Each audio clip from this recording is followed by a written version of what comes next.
Pada pertemuan ketiga ini kita akan membahas fase perkembangan dan tujuan viktimologi, serta melihat mengapa memahami posisi korban menjadi hal yang sangat penting dalam hukum pidana modern. Istilah viktimologi berasal dari kata victima yang berarti korban, dan logos yang berarti ilmu atau kajian. Jadi secara sederhana, viktimologi adalah ilmu yang mempelajari korban. Dalam konteks hukum, korban tidak hanya dipahami sebagai pihak yang menderita kerugian, tetapi juga sebagai subjek yang memiliki pengalaman, kebutuhan, dan hak yang harus diperhatikan. Arif Gosita memandang viktimologi sebagai pengetahuan yang membahas masalah korban dalam berbagai aspek kehidupan manusia yang dapat menimbulkan penderitaan. Sementara itu, J.E. Saetapi menekankan viktimologi sebagai ilmu atau disiplin yang membahas segala aspek yang berkaitan dengan korban, baik sebagai individu maupun dalam hubungan sosialnya. Dari sini kita bisa melihat bahwa viktimologi tidak lahir sebagai kajian yang sempit. Ia berkembang melalui proses panjang, dari perhatian terbatas terhadap korban sampai menjadi disiplin ilmu yang berdiri sendiri. Karena itu, mempelajari viktimologi berarti mempelajari bagaimana hukum melihat penderitaan korban, sebab terjadinya viktimisasi dan bentuk perlindungan yang seharusnya diberikan. Dalam pendekatan hukum pidana klasik, perhatian utama lebih banyak diarahkan kepada pelaku, mulai dari perbuatannya, kesalahannya, sampai jenis pidana yang akan dijatuhkan. Akibatnya, korban sering hanya hadir sebagai pelapor, saksi, atau alat pembuktian. Penderitaan yang dialami korban kerap tidak menjadi pusat perhatian sistem peradilan. Perkembangan pemikiran modern kemudian mengubah cara pandang itu.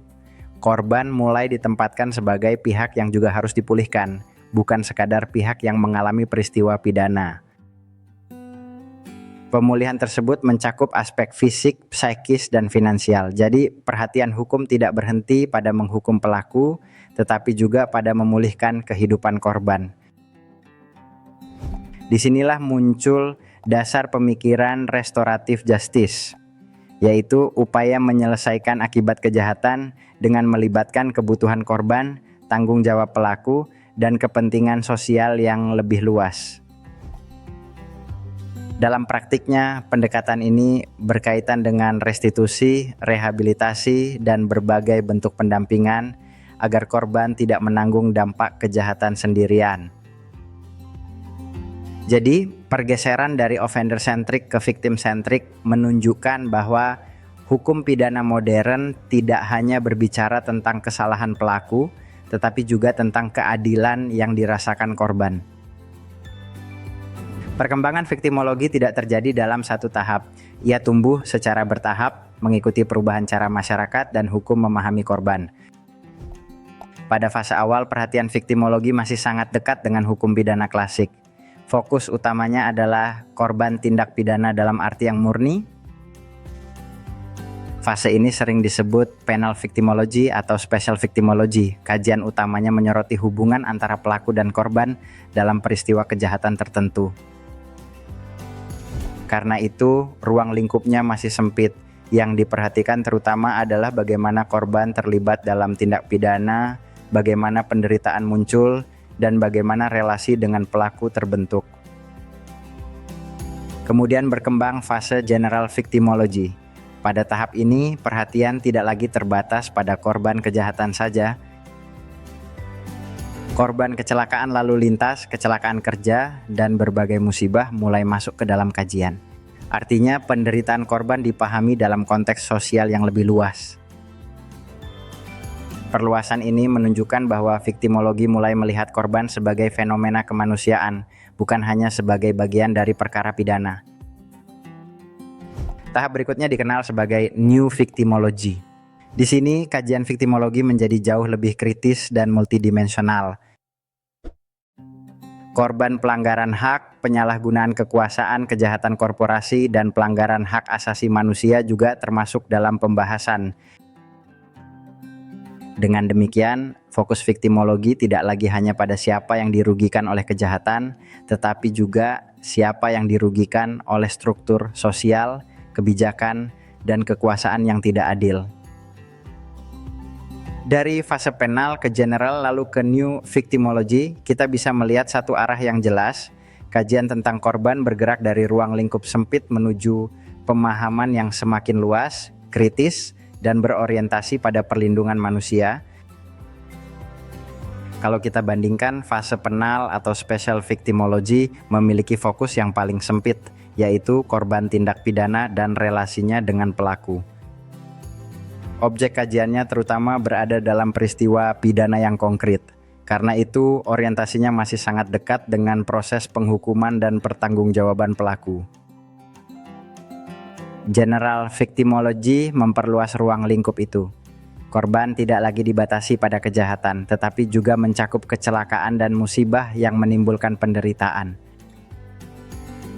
Dengan perluasan tersebut, kajiannya menjadi lebih sosial dan lebih terbuka untuk memahami sebab korban muncul dalam berbagai situasi kehidupan. Sementara itu, new victimology memiliki ruang lingkup yang paling luas dan multidimensional. Fase ini mencakup korban penyalahgunaan kekuasaan, kejahatan korporasi, sampai pelanggaran hak asasi manusia. Objek kajiannya tidak hanya peristiwa, tetapi juga struktur yang memungkinkan orang atau kelompok menjadi korban. Disinilah analisis menjadi lebih kritis. Jika dilihat dari orientasi solusi, fase awal lebih dekat pada penghukuman pelaku. Fase berikutnya mulai bergerak ke perlindungan dan pemahaman sosial. Pada fase yang lebih baru, orientasi itu berkembang menuju perlindungan hak asasi manusia, pemulihan korban, dan keadilan restoratif. Jadi, perbedaan ketiga fase ini bukan hanya soal luas sempitnya kajian, tetapi juga soal bagaimana hukum dan masyarakat memilih untuk merespons penderitaan korban. Salah satu tujuan utama victimologi adalah membantu kita melihat kejahatan dari perspektif korban, bukan hanya dari sudut pandang pelaku atau aparat penegak hukum. Dengan perspektif itu, kita bisa memahami kerugian yang benar-benar dialami korban, baik kerugian fisik, psikis, sosial, maupun ekonomi. Victimologi juga bertujuan memulihkan hak korban, sehingga korban tidak berhenti pada status menderita, tetapi memperoleh pengakuan, perlindungan, dan pemulihan yang layak. Selain itu, bidang ini penting untuk mencegah terjadinya viktimisasi, termasuk mengidentifikasi faktor viktimogen yang membuat seseorang atau kelompok lebih rentan menjadi korban. Pemahaman ini juga membantu mencegah manipulasi status korban. Tidak setiap klaim korban dapat diterima begitu saja, sehingga analisis harus tetap cermat dan bertanggung jawab. Dalam praktiknya, victimologi mendorong perlindungan dan rehabilitasi korban melalui pendampingan, bantuan hukum, layanan medis, dan pemulihan psikologis. Lebih jauh lagi, victimologi memperkuat pendekatan hak asasi manusia karena setiap korban dipandang sebagai manusia yang martabatnya harus dijaga. Semua itu pada akhirnya berkontribusi pada pembaharuan hukum pidana, agar sistem yang dibangun tidak hanya efektif menghukum, tetapi juga adil dalam memulihkan.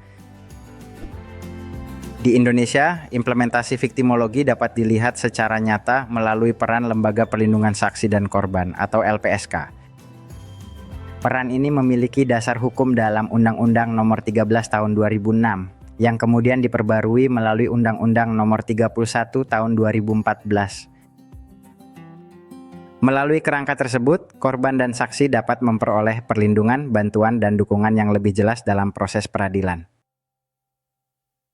Ini penting karena sistem hukum yang baik tidak hanya meminta korban hadir memberi keterangan, tetapi juga menjamin rasa aman dan pemulihan yang layak. Selain itu, pembaharuan sistem peradilan pidana di Indonesia juga menunjukkan pengaruh pendekatan restoratif justice yang semakin kuat. Pendekatan ini membuka ruang penyelesaian yang lebih memperhatikan kerugian korban, tanggung jawab pelaku, dan pemulihan hubungan sosial. Jadi, pada pertemuan ini kita telah melihat bagaimana victimologi berkembang dari kajian yang sempit menjadi pendekatan yang lebih luas, serta mengapa pemulihan dan perlindungan korban menjadi bagian penting dalam hukum pidana modern. Dengan pemahaman ini, Anda diharapkan dapat membaca persoalan pidana tidak hanya dari sisi pelaku, tetapi juga dari pengalaman korban. Setelah ini, pembahasan dapat dilanjutkan dalam sesi diskusi dan tanya jawab. Terima kasih sudah mengikuti pertemuan ini.